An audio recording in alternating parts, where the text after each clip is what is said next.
తొందరగా 11 కాదు చెప్పింది చదవమ్మా తల్లా, ఓ బంగారు తల్లా.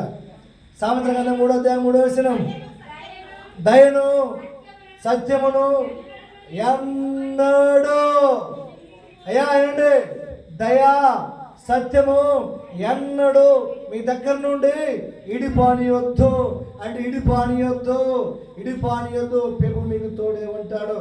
ఇప్పుడు చదవండి 11వ అధ్యాయం 3వ వచనం, సామెతల గ్రంథం 11వ అధ్యాయం 3వ వచనం, మీరు దయను సత్యం ఎన్నటికీ ఇచ్చిపోకుండా ఉంటే యథార్థత వాడికి దోవ చూపును, దేవుని స్తోత్రము కలుగును గాక.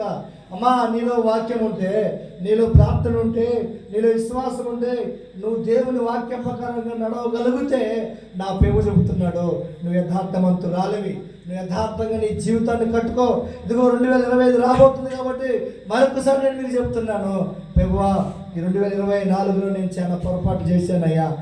చాలా మాట నా భర్తకి ఎదురు మాట్లాడానయ్యా, చాలా మాట నా భార్యకి ఎదురు మాట్లాడానయ్యా, అసలు వాక్యానికి వ్యతిరేకంగా నేను జీవించాను ఆయన అని చెప్పి ఎవరైతే ఇష్టపడతారో వారు అక్కడే మోకరించండి, నేను ప్రార్థన చేసుకుంటాను ఒక 5 నిమిషాలు అన్నవారు వినపడదా?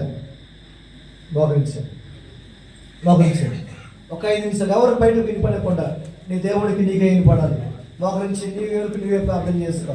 అందరూ కూడా పురుషులు కూడా అయ్యా మోకరించి ఈ సంవత్సరం చేసిన పొరపాటు అమ్మా నా మాట వినపడుతుంది మస్తానమ్మా.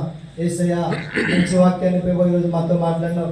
ఎండిపోయిన ఎన్నికలు జీవం కలిగింది పెవ్వా, నా జీవితం ఎండిపోయిందయ్యా, నా భర్త ఒకసారి ఉన్నాడయ్యా, మీ ఇద్దరు కలిసి నిన్ను ఆరాధించాలి పెవ్వా. ఇదిగో నాకు ఇచ్చిన తండ్రి కుమార్తెను దీవించండి పెవ్వా అని చెప్పి మనస్ఫూర్తిగా ప్రార్థన పూర్వకంగా ఎవరికి తగ్గట్టు నువ్వు వీడియో ఆపి మోకరించు.